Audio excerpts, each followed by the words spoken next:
السلام علیکم۔ رشتہ دل کا ناول میں خوش آمدید۔ Episode number 8۔ چہرے پر چٹانوں سے سخت اور آنکھوں میں جلا کر خاک کر دینے والی تپش لے کر آہل حوریہ کے پاس آیا، لیکن اس کے کچھ بھی کہنے سے پہلے دروازہ کھول کر کرنل صاحب اندر آئے اور دونوں کو اتنے قریب دیکھ کر شرمندہ سے ہو کر کہنے لگے، سوری ٹو ڈسٹرب یو، لیکن مجھے ابھی سیم نے تمہارے آنے کا پتہ چلایا تو بس خود کو تم سے ملنے سے روک نہیں سکا۔ صبح تک کا انتظار نہیں ہوا۔ کرنل صاحب کو دیکھ کر آہل تھوڑی سی فاصلے پر ہوا اور حوریہ نے اپنی کب سے اٹکی ہوئی سانسیں بحال کی۔ تبھی کرنل صاحب کی بات نے جہاں حوریہ کو لے کر آہل کی نفرت میں اضافہ کیا، وہی حوریہ بھی اپنی جگہ چور سی بن گئی۔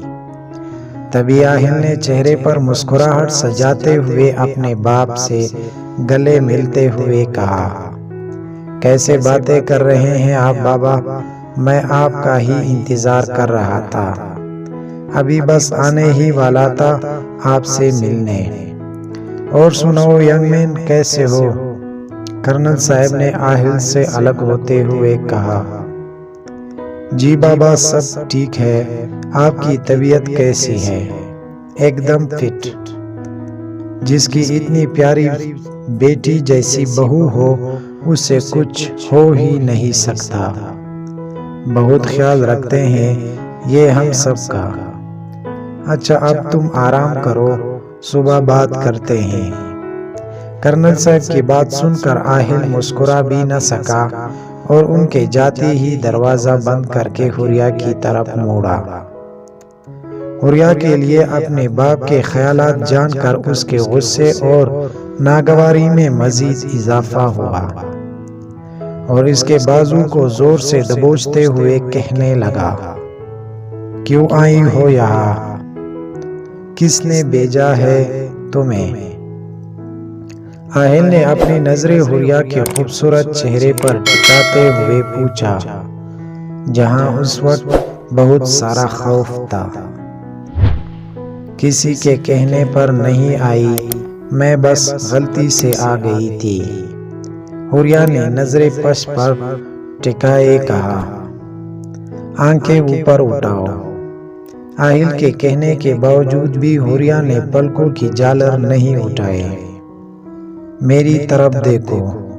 اب کی بار آہل نے بازو پر دباؤ بڑھاتے ہوئے قدرے چلا کر کہا اور حوریہ نے خوف سے آنکھیں بند کر لی۔ آنکھیں کھولو۔ آہل کے لہجے میں چھپی وارننگ محسوس کر کے حوریہ نے آنکھیں کھول کر آہل کی طرف دیکھا اور دونوں آنکھوں سے ایک ایک آنسو گالوں پر بہہ گیا۔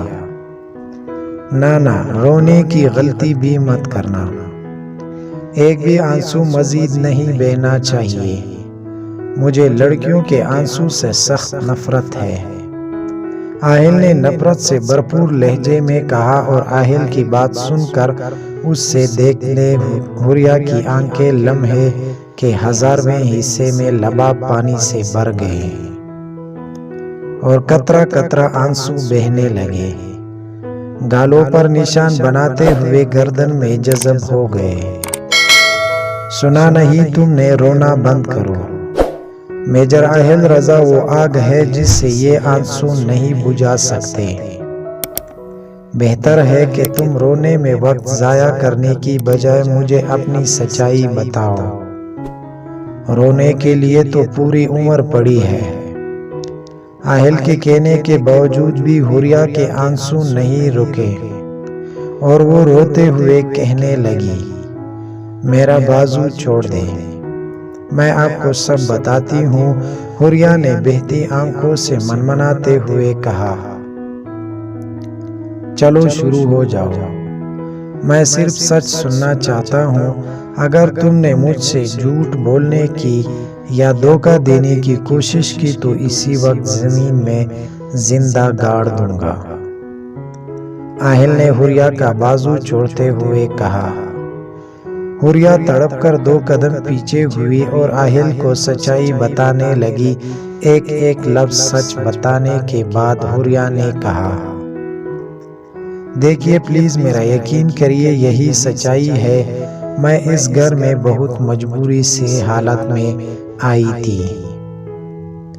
اس وقت مجھے اپنی عزت اور زندگی بچانے کے لیے ایک محفوظ پناہ گاہ کی ضرورت تھی، اور اس لیے میں نے آپ کا نام جان بوجھ کر بالکل بھی نہیں استعمال کیا۔ وہ سیم کو غلط فہمی ہو گئی تھی۔ اس وقت مجھے خاموش رہنا ہی ٹھیک لگا۔ پھر بعد میں نے یہاں سے جانے کی بہت کوشش کی، لیکن میں ہم سے دور نہیں رہ پائی۔ وہ معصوم بچہ مجھے اپنی ماں سمجھ لگ گیا، اور میں چاہ کر بھی خود کو اس سے دور نہیں کر پائی۔ گھر والوں کو سچائی نہیں بتا سکی۔ ہم کی محبت اور گھر والوں سے وابستگی نے مجھے کمزور کر دیا۔ میں نہ تو کسی مقصد کے تحت ادھر آئی ہوں اور نہ ہی کسی کے کہنے پر۔ مجھے بس تقدیر ادھر لے آئی تھی، اور پھر نہ جانے کیسے اس گھر سے اور اس گھر کے لوگوں سے میرا دل کا رشتہ بن گیا، جس نے مجھے باندھ دیا ہے۔ حوریہ نے بغیر کچھ چھپائے سب کچھ بتا دیا۔ اس کے لہجے اور لفظوں میں سچائی جھلک رہی تھی، جو آہل کو نظر نہیں آ رہی تھی۔ اس سے حوریہ کی سنائی ساری کہانی جھوٹ لگی۔ میں نے تمہیں پہلے بھی کہا تھا کہ مجھے صرف سچ سننا ہے، اپنی جھوٹی کہانی کسی اور کو سنانا۔ مجھے بس اتنا بتا دو کہ تم پچھلے 3 سالوں سے میرے گھر میں میری بیوی بن کر کیوں رہ رہی ہو؟ کس سے پوچھ کر ادھر آئی ہو؟ آہل نے حوریہ کو دونوں بازو میں جگڑتے ہوئے پوچھا۔ چھوڑیے، مجھے یہی سچ تھا جو میں نے آپ کو بتا دیا ہے۔ میں کل ہی چلی جاؤں گی یہاں سے۔ حوریہ نے خود کو چھڑانے کی ناکام کوشش کرتے ہوئے کہا۔ اوہو، تو تم سچ نہیں بتاؤ گے؟ خیر فکر نہ کرو، مجھے اور بھی بہت سے طریقے آتے ہیں سچ اگلوانے کے۔ ویسے یہاں سے کہاں جاؤ گے؟ گرفت مزید سخت کرتے ہوئے پوچھا۔ حوریہ کو اپنی ہڈیاں ٹوٹتی ہوئی محسوس ہوئی۔ اپنے گھر جہاں پر میں پہلے رہتی تھی۔ چلو تمہیں میں ابھی اور اسی وقت چھوڑ کر آتا ہوں۔ میں تمہارا وجود اس گھر میں ایک لمحہ بھی مزید نہیں برداشت کر سکتا۔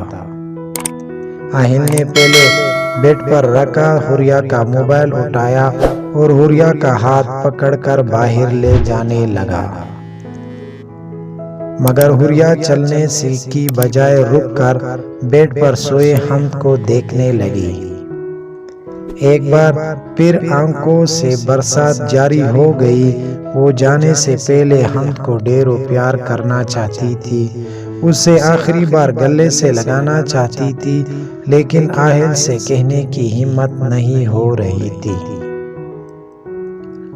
آہل نے حوریہ کو اپنی جگہ رکے دیکھ کر اس کی نظروں کی تعاقب میں دیکھا اور اس سے زوردار جھٹکے سے اپنی طرف کھینچ کر کہنے لگا، ہمت بھی نہیں کرنا دوبارہ کبھی میرے بیٹے کو دیکھنے یا چھونے کی، ورنہ یہ تمہارے نازک سے ہاتھ کاٹ کر پھینک دوں گا۔ جھوٹے اور غدار لوگ میرے بیٹے کے قریب آئے، یہ مجھے کبھی برداشت نہیں ہے۔ آہل سرد مہری سے کہتا حوریہ کو باہر لے کر چلا گیا۔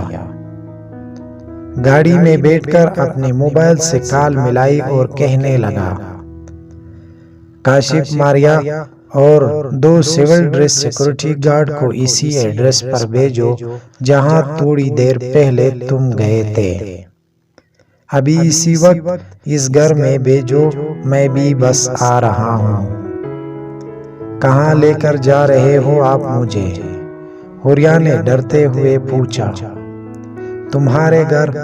میں تمہیں وہاں رکھنا تو نہیں چاہتا تھا، لیکن مجبوری ہے، ابھی کوئی اور جگہ نہیں ہے، بٹ یو ڈونٹ وری، بہت جلد میں تمہیں وہاں سے نکال لوں گا۔ تیز رفتاری سے گاڑی چلاتے ہوئے آہل معمول سے کم وقت میں حوریا کے گھر پہنچ گیا۔ گھر کے باہر حوریا کو 2 لوگ کھڑے دکھائی دیے۔ آہل گاڑی سے باہر نکل کر ان کے پاس گیا اور کہنے لگا، آپ لوگوں نے 24 گھنٹے اس گھر کی نگرانی کرنی ہے، لیکن کسی کو پتہ نہیں چلنا چاہیے کہ اس گھر میں کوئی ہے یا نگرانی کی جا رہی ہے۔ کسی بھی طرح کی سرگرمی دکھائی دی تو فوراً مجھے بتا دینا۔ Take your position immediately. Guards کو ہدایت دینے کے بعد وہ گاڑی کے پاس آیا اور حوریا کو اپنے ساتھ لے کر گھر کے اندر چلا گیا، جہاں ایک 35-36 سالہ عورت بیٹھی تھی۔ حوریا کے ہاتھ کو پکڑے وہ اس عورت کے پاس گیا اور کہنے لگا، مس ماریا، یہ لیجئے اور اپنے طریقے سے اس سے ساری سچائی اگلوائیں۔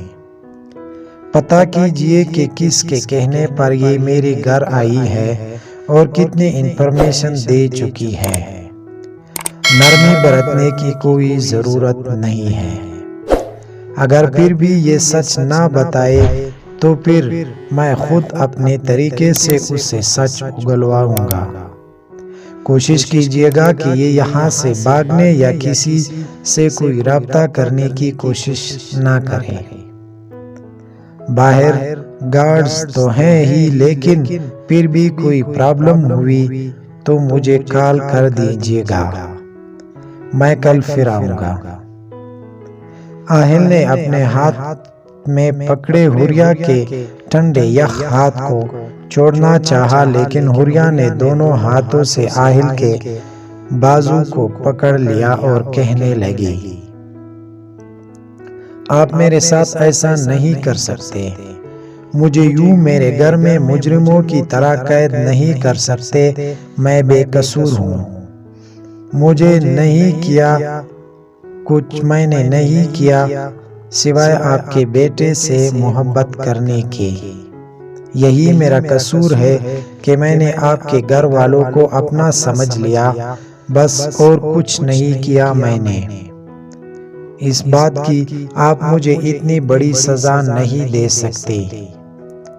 سزا تو ابھی تمہیں ملی ہی کہاں ہے، وہ تو تمہیں اقبال جرم کے بعد ملے گی، ایسی سزا جس سے سوچ کر تمہاری روح تک کام جائے گی۔ یہ سب تمہیں میجر آہل رضا کی زندگی میں داخل ہونے سے پہلے سوچنا چاہیے تھا۔